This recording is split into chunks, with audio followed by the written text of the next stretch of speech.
Nah ini. Apa itu GSP? GSP ini program pendukung dari Mbok ya. Nah, dia terdapat 5 fitur. Ada virtual workshop. Apa itu virtual workshop? Ya tujuan saya bikin ini tuh biar nggak asing aja, sebenarnya fungsinya sama aja. Kalau ini kan bentuknya Mbok begini gitu kan. Nah, supaya lebih friendly lah, supaya lebih umum. Karena teknisi ini biasa pakainya frekuensi counter yang begini. Biasa pakai power meter yang kayak begini, biasa pakai power supply begini, osiloskop yang begini, ya terserah. Nah, saya siapkan seperti ini. Tapi yang pasti, jadi nilai clock yang di LCD di sini, ini akan dikirimkan datanya, nanti akan tampil di sini. Gitu. Muncul misalkan 38,4 MHz. Gitu. Akan muncul sini. Untuk mengukur RF clock akan keluar 32768. Kemudian power supply-nya juga sama. Kalau yang tadi kan ampernya ada di LCD kan? Nah, nanti ampernya ada di sini. Berapa volt kelihatan. Kemudian berapa nilai ampernya pun itu akan kelihatan.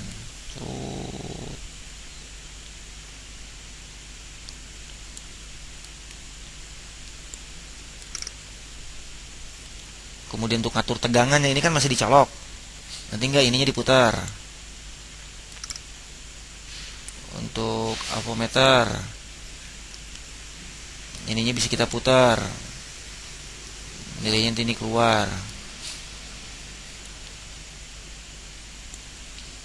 Nah, terus kemudian yang terakhir di sini ada osiloskop. Ini belum jalan ya osiloskop, saya ampunnya gini, untuk beli chipsetnya, jadi saya harus bayar royalti. Jatuhnya sekitar 2 juta. Saya belinya 2 juta, saya jual pasti di atas 4 juta. Ngejual emboknya harus berapa gitu. Jadi akhirnya fitur ini hanya digunakan sebagai sampling waveform saja. Oke, fitur kedua di sini ada measurement point. Tujuan dari measurement point ini untuk membantu daripada baca skema pusing, mendingan pakai ini. PIO di mana? Tuh kasih tahu. Tuling. Picor A-nya memang nggak ada ini ya. Viana, Viau, Spirit. Spiritnya nggak ada. PR1. Dan apometer ini jalan. Jadi kita lihat titik ukurnya di sini. Ini handphone. Ini handphone, kita tinggal colokan, celep, gitu ya. Di sini nanti akan ada nilainya, gitu, set, gitu, keluar nilainya.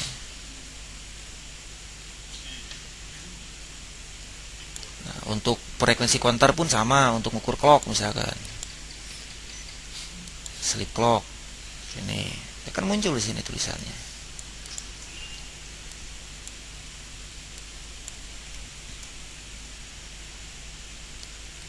Untuk mengukur signal ada, mengukur RF bus data.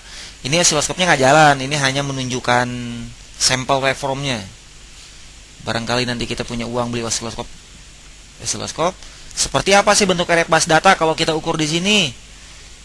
Ya ukur bentuknya nanti akan seperti ini, gitu. RXIQ seperti apa bentuk signalnya? Kita lihat di sini, seperti ini. Ini banyak tipe-tipenya nih. Ya, lumayan lah ngebantu. Nah, menu terakhir ketiga, ini ada auto troubleshooting. Auto troubleshooting ini dapat membantu kita untuk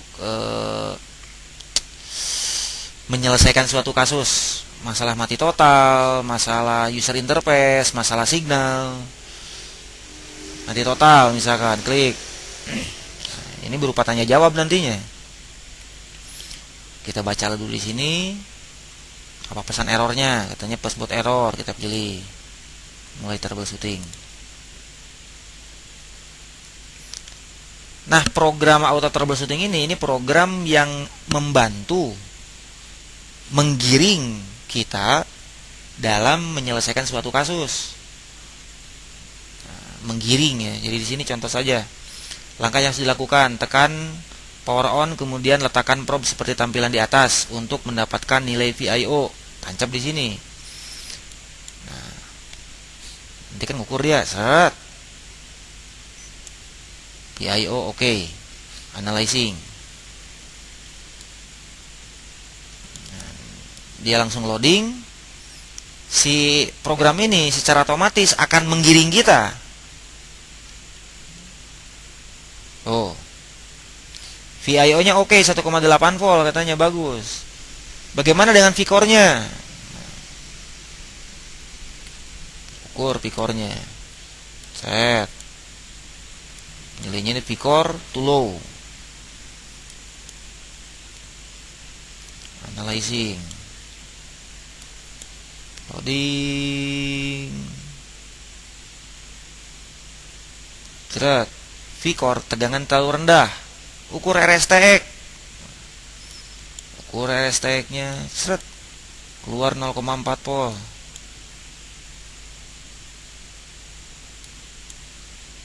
Analyzing. RSTX bermasalah.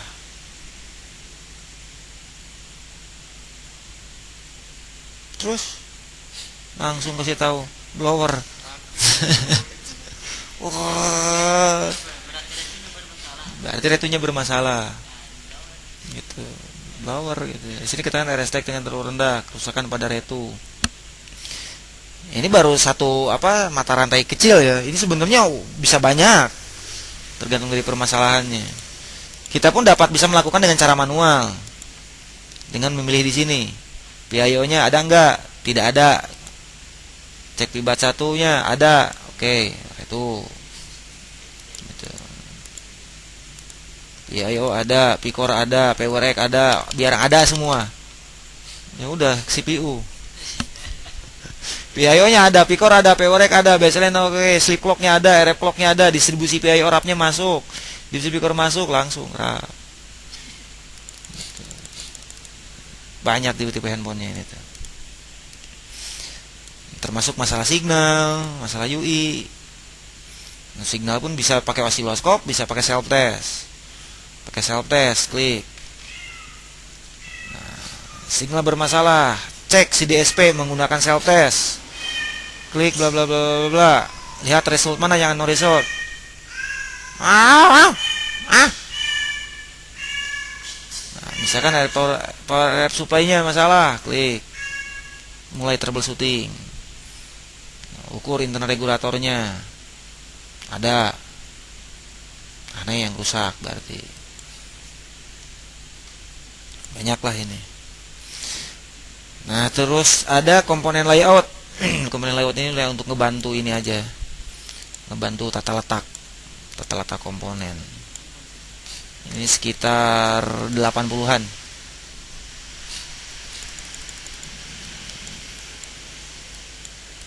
Ini komponen untuk apa, ini komponen untuk apa, kita bisa lihat di sini.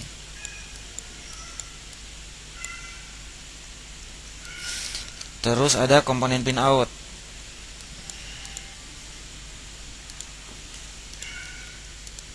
Ini untuk kaki-kaki IC ini. Deskripsinya. Kanibalnya bisa kita pakai dari sini. Persamaan-persamaannya, deskripsi kakinya ada. Nah, program ini sudah jadi. Emboknya pun sudah siap.